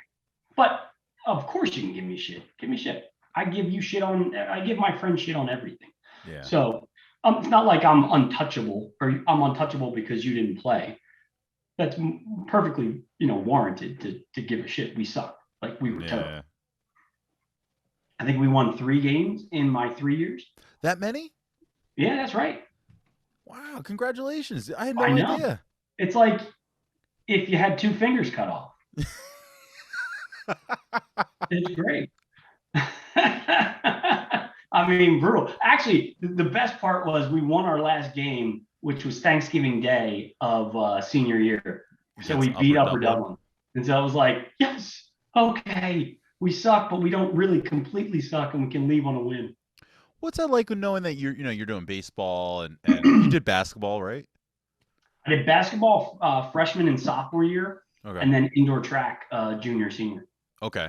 So then what's that like seeing like the different sports, but then knowing that football, the one that the team sucks, is the one that everyone goes to the games for? I don't think I thought of it that way, to be honest with you. I just was tired of losing. I mean, yeah, you didn't care that like baseball wasn't as popular, wasn't like no one was coming out to the fields for the baseball games. You didn't give. I did it for me. Yeah. I mean, I didn't do it to show off for anybody. I did it for me. I loved playing football. And like I said, over the years, it got really tough to continue to love playing football. I loved playing baseball. Basketball, I did just because it was like what I wanted to do. I wasn't really good at it. And then when you can't, 5'10" power forward doesn't usually exist. So I went to running indoor track just to stay in shape for the other sports and just stay competitive. I mean, that was pretty good. I pulled Mailhorn. I convinced Mailhorn to come in to do indoor track. He would curse me because we had to get up early as shit and go to these Lehigh to go to these like tournaments. Oh, it was brutal. Oh, it sucked. And then I don't know if you ever run track before, but no, dude. The only time I ran track was during like the presidential whatever things that we had to do. Yeah. And how far you can stretch and oh my god, dude! I ran it. No lie, Andy. I ran an 18-minute mile today. Hey, at least you did it though. I did it. I did complete it. Dude, there's no bigger pain in the world, and I'm gonna say maybe wrestling, because wrestling is fucking awful. But if you run 400 meters, like with 1 lap around the track, or even worse, in 800 meters, you run a race at full speed, trying to beat other people. You finish, your ass cheeks cramp up, you get sick, you puke, you're like, oh, what the fuck just happened? Your calves cramp, you're like, why did I just do this? You feel like shit. You're like, why am I going to do this again? But you have to do it again. And it's just, so Mailhorn was furious at me that he was like, thanks, Blackie. Thanks for, convincing me to do indoor track. Do you think that's from the older brothers, just of like suck it up, like just taking the punishment, like you said, of being younger and just getting beat up? And like sports are going to be rough, and you're just better at sucking it up and just pushing forward regardless? I mean, with the indoor track thing, probably not. With that, I would actually had like a thought of, I need to stay in shape. I need to do something. And my entire life, I played sports, with the exception of obviously now in college, like year round. Yeah. Right? Like I went from soccer or football to basketball to, baseball, all the way through back to, and you just keep cycling through it. So it was like, I needed something to do. And at the same time, I was like, I can use this to get faster for baseball, faster for football, and, stay in shape. So, I think it was more strategic than just like, I'm going to beat the crap out of myself. Yeah. Did you work during school? Mm-hmm. I had a job. So first job I had is that I was the youngest brother. And once I was old enough, I had to do all the yard work around the house, and they didn't have to. Then I had to work for this little old lady on Evans Road called Miss Johnson. Miss She was Johnson? from, yeah, Miss Johnson. She was from the South. Hey, Miss Johnson. And oh God, she worked me oof, for like $8 an hour. And I would come back, and even my dad was like, In high school? in middle In school. middle school, you were making $8 an hour? Dude, my second job at Wawa was for 6. Are you kidding me? I'd have traded it for you in a heartbeat. Dude, No. no, I don't think you understand. I could do yard work on yard work on yard work. I had a motor that wouldn't stop. I would come home, my dad would be like, "Are you alive?" I'd be like, "No, I don't want to go back there." I did that for like a year and a half, and I was like, I can't do this Yeah. anymore. Then I went and worked at remember Clemens Markets? Yeah, of course. You I worked at worked at Clemens? Clemens. Yeah, I The worked one at in Clemens for like 2 years. the one in Springhouse. Everyone Yeah, worked at the Clemens. I worked in Clemens, and then this is going to be a weird one. We may want to dive into this one. Then I worked with Adult World. you know, Oh. no, I worked for Milleo building brick patios. Whoa. Okay, say what you want there. I It was me, Speece, and Will McBrien. We worked as I guess seniors. It was junior and senior summer. Okay. Building brick patios with him, and then at Villanova, if I needed money, I'd be like, Milleo, you have a job? And I would like go out on Friday night until like 5 a.m., sleep for an hour, get up, drive to the work site, work 12 hours, make $200, go to the bar, drink all night, go back to the work site, make $200, and then have $200 for the week Yeah. through college. And I used to work with actually, you remember Coach Stokes, Mr. Stokes? Yeah. So he used to have leaf blowing in the fall. So I used Wow. to do the same thing, being so close. I would just go out, work a day, make like $200 in a day doing leaf blowing for Saturday and then Sunday, and then go back to college, and I'd have some spending money. These teachers had these side hustles, man. Dude, you had to. My dad had 3 jobs as a teacher. Really? Yeah. What My were the mom other two? my dad taught or coached track, and then he had Gwinnett Mercy College he taught, and then Children's Hospital he taught Oh, doctors wow. and nurses. Yeah, and And then Abington. So 4, but they all weren't at the same time. and then what were your mom's other? My mom was nursing and nursing, but just different places. Okay. So she was at Gwinnett Mercy College, and then she did another side nursing thing. No, I talked to Miss McCracken, uh, who talked about her experiences with Mr. Milleo, Mm. and you know, was pretty emphatic about, what she witnessed as far as in the classroom. Not going to ask you to, divulge anything you don't want to divulge. But what did she witness? I'm curious, because Oh, like, so she, wanted to bring attention to the fact that Milleo had his classroom blacked out. With the glass, he covered his glass in his classroom. see, I never had him in class. Yeah, next to the remember the side glass that would be next to the Yeah, door? He yeah. had that covered up. And she was very alarmed by that and just some other just like slight behavior that was questionable, and she was dissuaded from going all the way with it because for fear of, like, basically was told like, hey, this might not Like work out. retaliation. Yeah, like this might not work out for you if you bring this up to anyone. Really? Yeah. But she made, like, she made her superiors aware, and it wasn't, she wasn't like hiding the fact, and it was like, hey, got it, but probably don't push it anymore, type of thing. Jesus. Yeah. You like looking back on it, and I look when all that stuff came out. I can't tell you how many people were like, "Did you know?" And I'm like, I didn't fucking know. Like, how the fuck would I know? Yeah. Like, I built patios with the dude, and honestly, I have to admit at that time, like we were friendly, obviously. We spent a lot of time together. Like we would go out and have beers. Like, Right. you know, it was kind of cool thinking you were the younger kid going out with the older guy. Like not in that way, you know what I mean? But like, Yeah, no, oh I yeah, let's exactly go know what grab you a mean. beer, let's go hang out, let's go do this. Um, and I'm not going to bring up the name, but there's a teacher at middle school too that worked with us. And his brother, the teacher at middle school's brother that worked with us, great guys, and they had no idea too. So like I remember I was driving back.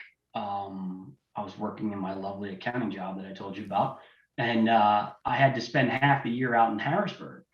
And so I would drive out on like Sunday night or Monday morning and then drive back on Friday afternoon. And I remember getting a call from this teacher at the middle school being like, yo, where are you? And I'm like, what do you mean? I'm driving back from Harrisburg. What's going on? He's like, you're never going to guess what happened. And I'm like, what? And it blew my mind. Like I drove over to the house and like we were furious. We were just like, are you fucking kidding me? Like, what the fuck? Like, one, what is he doing? That's ridiculous. And two, like I think he took a lot of actions after he was like, kind of in the crosshairs to try and protect himself. Right. That then also you're like, what? Like, had no clue. It was I haven't talked to him since. I hadn't talked to him in a while before then because I was working, and so I wasn't working for him. But I heard that. I haven't seen him or talked to him since. And I feel bad because like, but it's a tough situation, right? He did a terrible, awful, awful thing. And I don't know how many people he did it to because I don't know who else, felt comfortable speaking up or not. Right. So that's just a terrible thing. Right. It's just what's in the legal case that we know of. Right.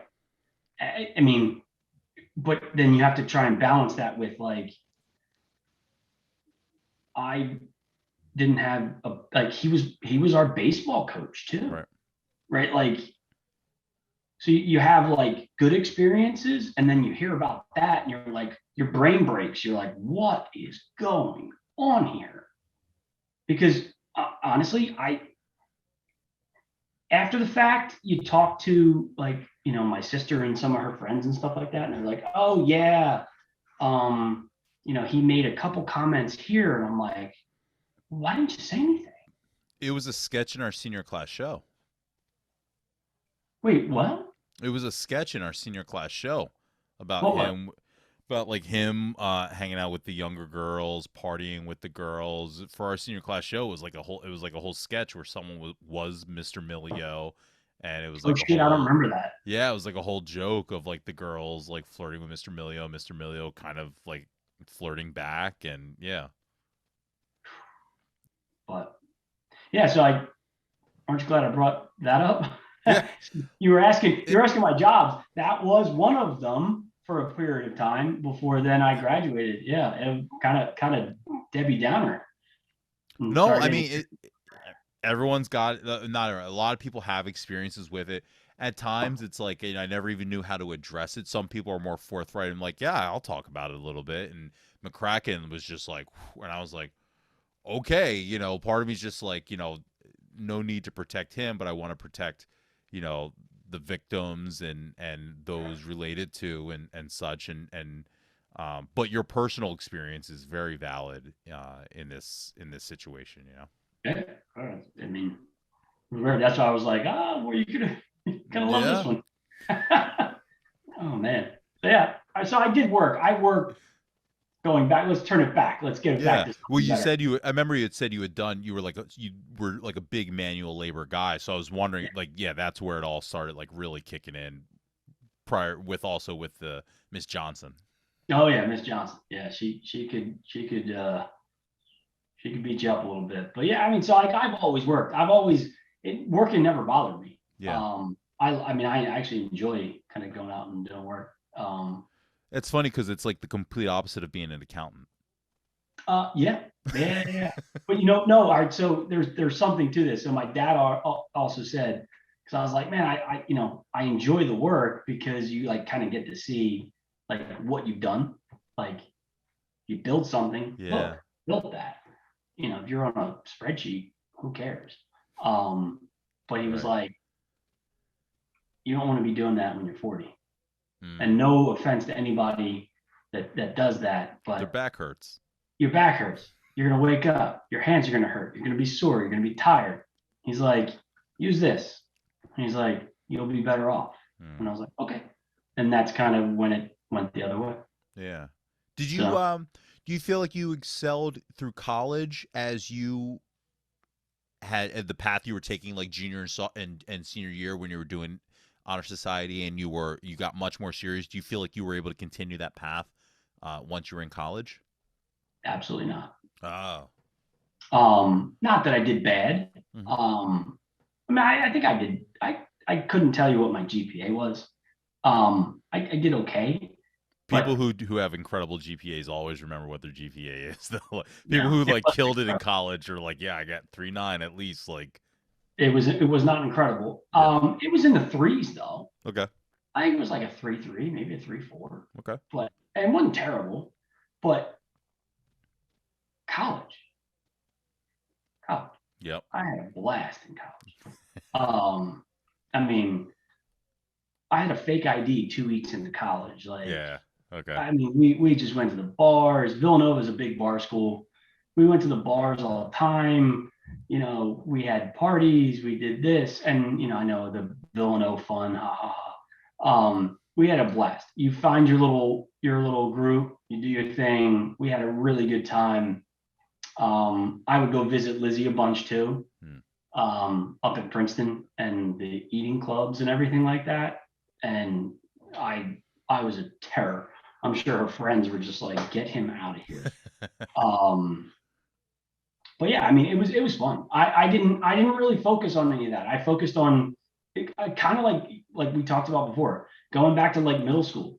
Like I want to make friends. I want Yeah, to like build like friendships and make relationships and stuff like that, and just have a good time with people because I mean we're gonna have to go start working. I mean, I still remember graduation. Like my parents and my grandmother were like, "We're so proud of you. It's the best day of our life." I'm like, "What are you talking about? Like it's the worst day of my life. I just went through 4 years of no responsibility, and now I have to like go out and work." I was like, "You're out of your mind." yeah, I mean, it was terrible, but it was great. I had a blast at Villanova. Um, I wasn't really focused on it, but then you get out into the working world yeah. and you're like, all right, it is really time to kind of focus and get serious. Did the pressure stop then? Like because you mentioned it originally started from the pressure of your dad. So was he not as like, hey, what's up with these grades? You need to be getting A's. That stopped once you were gone. Yeah, yeah. I mean, like honestly, it was one of those things where and I don't know if he'll even remember this, but I think it was more one of those things where he was like just trying to prove a point, like you can do it. And it wasn't really about the grades. It was just like, I'm asking you to do this, do it. Hmm. And you got to do something that you're not going to want to do to get there, right? Like, and if you do it, awesome. Now you know you can do something when you don't want to do it, right? It was more, I think it Yeah. was more like that kind of like life lesson type thing. And maybe I'm reading way too much into it. He'll probably call me a dumbass, but um, I took it that way because then in college, like he was like, yeah, make sure you do well, make sure you do all these things.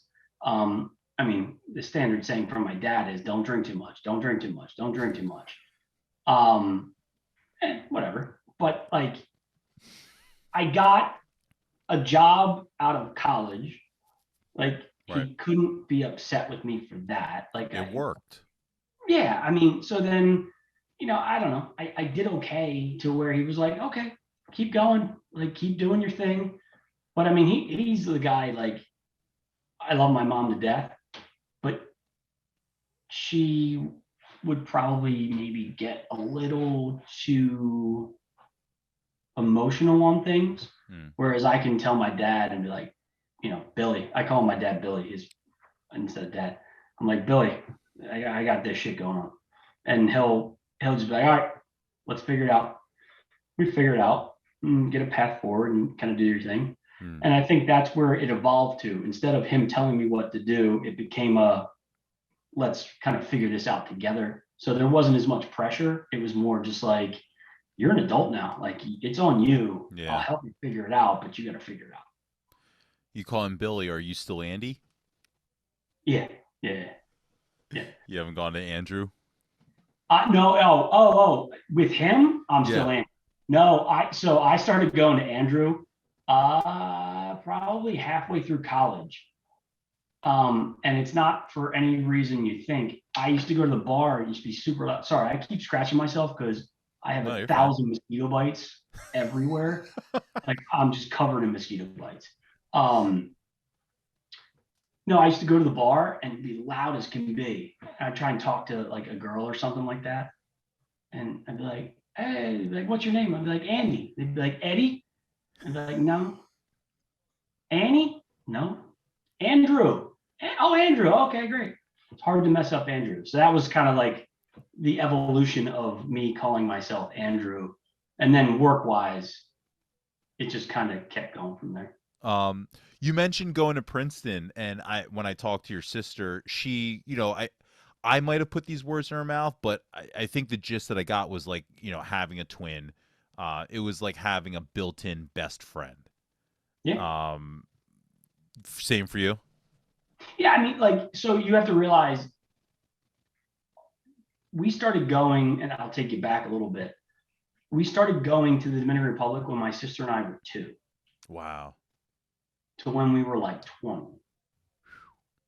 So we would spend a month and a half, 2 months together as a whole family, my brothers, my sister and I. So like, for that period of time, we were as close as can be.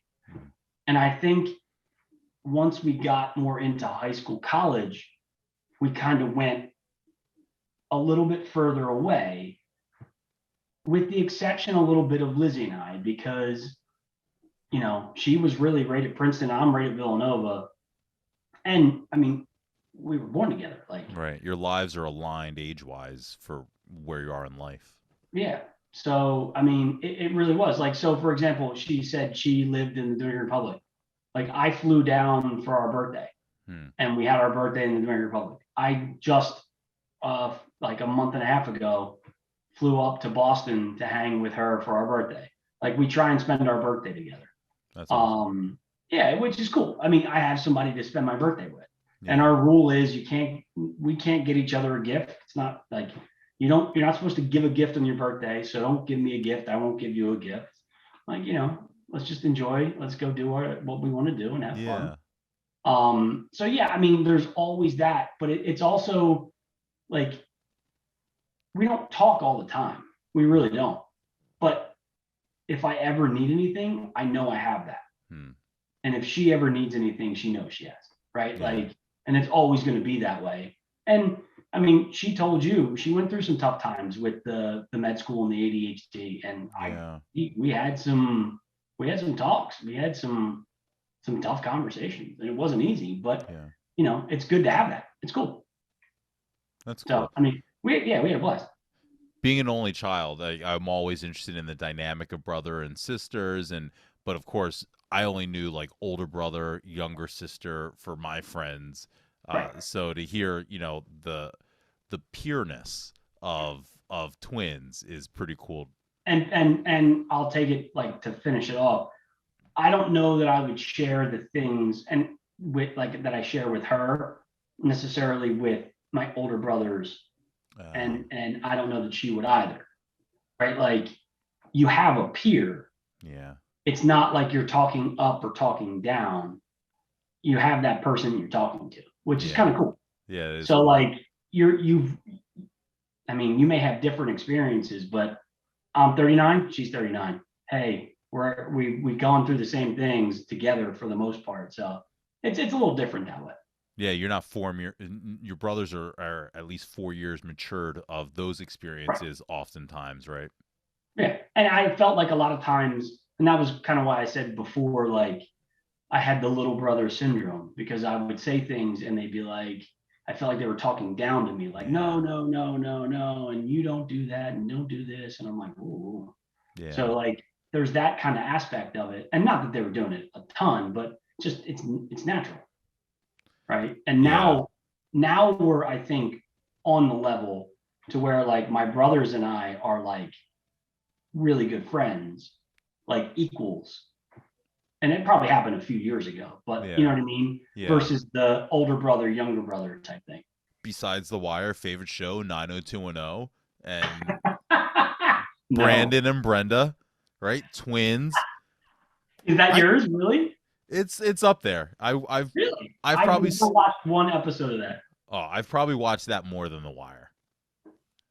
It is funny though to hear everyone, now that I'm thinking back, right? Because this whole thing is about thinking back about everything. Yeah. A lot of people did try and make it bigger than it was. And I was like, no, it's not. And that's kind of anticlimactic, but it is what it is.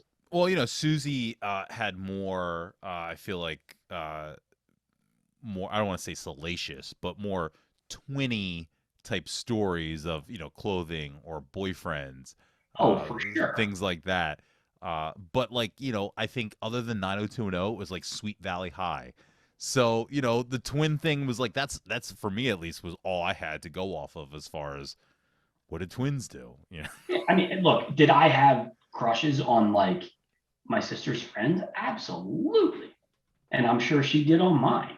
But I'm not going to be like, I don't know. We weren't that close to where I'd be like, yo, put in a good word. Yeah. Because I think we were both just not mature enough at that point in time. Yeah. I mean, like I said before, I still don't feel like I'm mature enough, but yeah, I mean, you just kind of fake it till you make it, and you just kind of keep doing that through life. Find someone that's comfortable with your maturity level. Exactly. Well, dude, honestly, I found a good one. And the weird thing was I left New York City to move down here. Mm-hmm. And then I found a girl from New York City to date. And then she went to Villanova. I went to Villanova. She lived in Hoboken. I lived in Hoboken. She lived in Union Square. I lived in Union Square. But you never knew each other? No.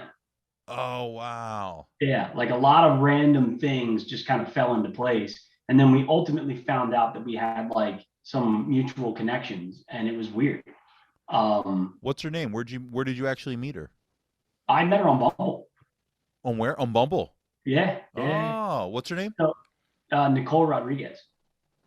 And I used to travel from Jacksonville to San Diego to Toronto to New York and just bounce around all of those.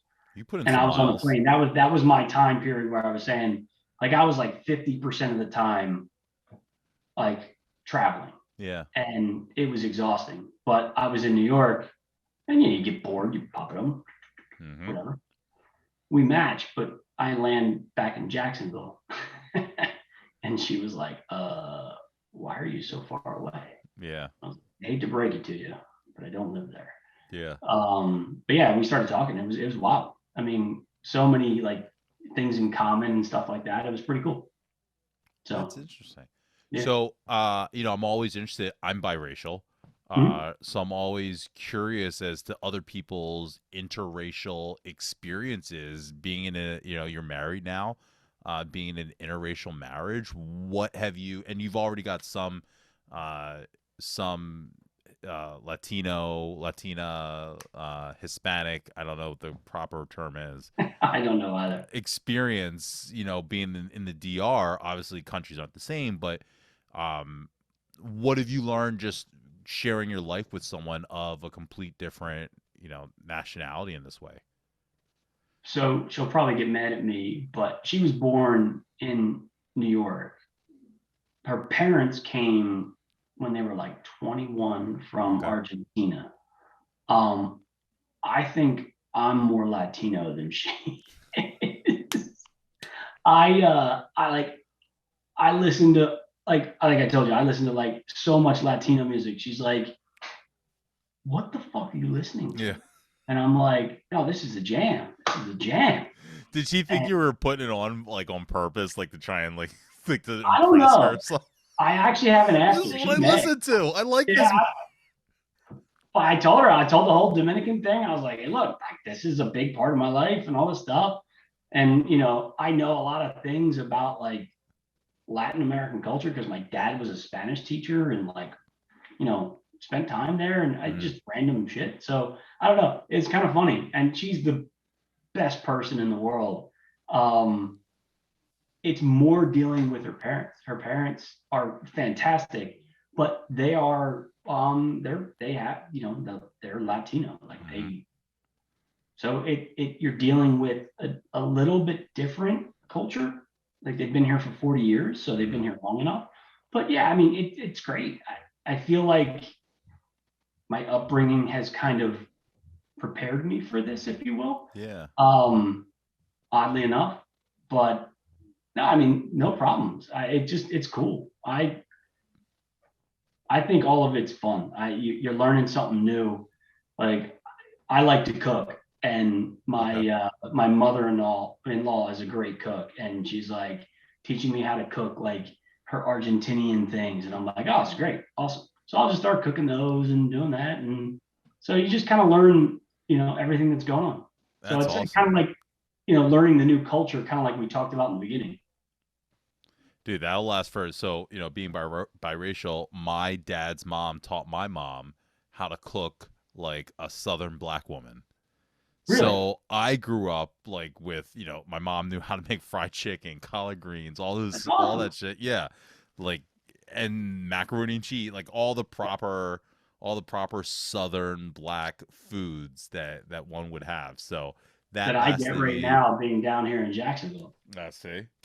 That lasted me though. That lasted my whole childhood to where like now I've able. So that's like stuff that you guys will be able to pass on to your kids, but you won't be the weakling in the group. That's right. Yeah, that's right. Honestly, I think it's a perfect fit for me, obviously, um, to where I didn't realize it until we kind of went through this whole conversation. But you know, I have kind of, you know, trying to figure out different cultures and explore things, and Yeah. then I just got a different culture to marry me and to learn through that. It's pretty cool. So on that hard shift, let's bring out the yearbook. Oh, dude. So I already checked. Yeah. I already checked. No, but I only have like 10 signatures in my yearbook. Really? You didn't get any signatures in your yearbook? I no, I just this is gonna be bad again. I didn't really care. Um, Interesting. yeah, I like if I like you, I like you. I don't need you to sign my yearbook. I mean, I do. I mean, I have like 10 of them. And they're great. Don't get me wrong, but like, Who uh, are the I'm curious who the 10 are. let's see. Are they randoms that were like, "Can I sign your yearbook?" or No, like so. All right, so are they your legit friends? I got Matt Choi. Okay. I got Atul Daruka. Yep, both of them won't do the podcast. Okay. They said no. Yeah, both of them said no Why? emphatically. Why? Matt claims that his story would be the same as Aram's, which I don't know, seems weird to say. And Atul is just like, nope, don't want to do it. Why? Good luck with your shit. Oh, bullshit. I know. I got Edub. Okay. I got Solomon Shin. Remember Solomon Shin? Yep. I got Melhorn. I got Katie Constable. I got Katie Mack. I got Courtney Kokoris. I got Katie Eveland. And I got Saphir Bhatti. Ann Oh, Patterson. And who the flying fuck is that? And somebody else.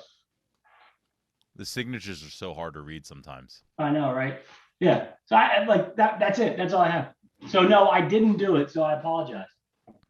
Uh, I'm gonna put that on you. You didn't ask me. No, no, no, definitely. And I wouldn't. I would have been too intimidated. From me? Yeah, yeah, Why? absolutely. I would have felt. I would have felt awkward about trying to force you to say things about me or say goodbye to me when I didn't think that we had any connection like that. Could have been just a good luck, though. I know, but I didn't think that highly of myself to say like, oh, this guy who I've gone to school with all these years would want to wish me good luck. I wouldn't have thought that. Really? Yeah, no, that's part of this whole thing. Remember, I told you we I remember got you. the No, no, I we get it. remember the negatives about ourselves. I hear you, man. Well, all right, so let's go. I All can't. right. So let's read off the stats first of all. We got football 9 through 12, baseball 9 through 12, indoor track 11 and 12, basketball 9 and 10, National Honor Society 11 and 12, Key Club 9 through 12, Students Against Drunk Driving 9 through 12. You are a full board here. Was this on purpose of doing all these clubs? I think I did horticulture club. I think I did health careers club. I did Horticulture 9 through 12, Health Careers 9 through 12, and then Varsity Club 10 through 12. yeah. Um yeah, that's a pretty full schedule every year. You look who I was trying to keep up with. This is true. Uh, whatever tomorrow brings, I'll be there with open arms and open eyes. So if I decide to waver my chance to be one of the hive, I will choose water over wine and hold my own and drive. Incubus. Incubus. Thanks to my family and friends, three amigos, DR, and Pocono crew, KC, and everyone else. Who are the three amigos? Me, Malhorn, and Nelson. And KC, Katie Constable. I think so. I don't know, actually. It's It got to sounds be. about right, though. What was going on in the Poconos? That was Speece, McBrien, Malhorn, Mossy, and Mick. We How do would you? go up. We would go up for Memorial Day. So McBrien had like up above. It wasn't even the Poconos. I think it was like up above Williamsport. Okay. So like further west. And we would go out and camp for the weekend, and we would have a blast. So we would bring. It's gonna sound bad. We would bring a keg, and we would get a piece of plywood, cut it in half, and bring two sawhorses, put it together, build a beer pong table, line it with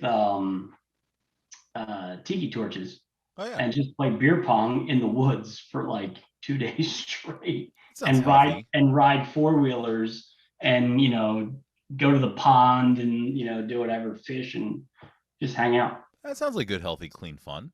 Yeah, we did it for like 4 years, something like that. Yeah, so that's a real Pocono crew. Yeah, it was a Pocono girl. That's what we That's did. cool. Yeah, man. And there you are. There I am. I have my helmet head.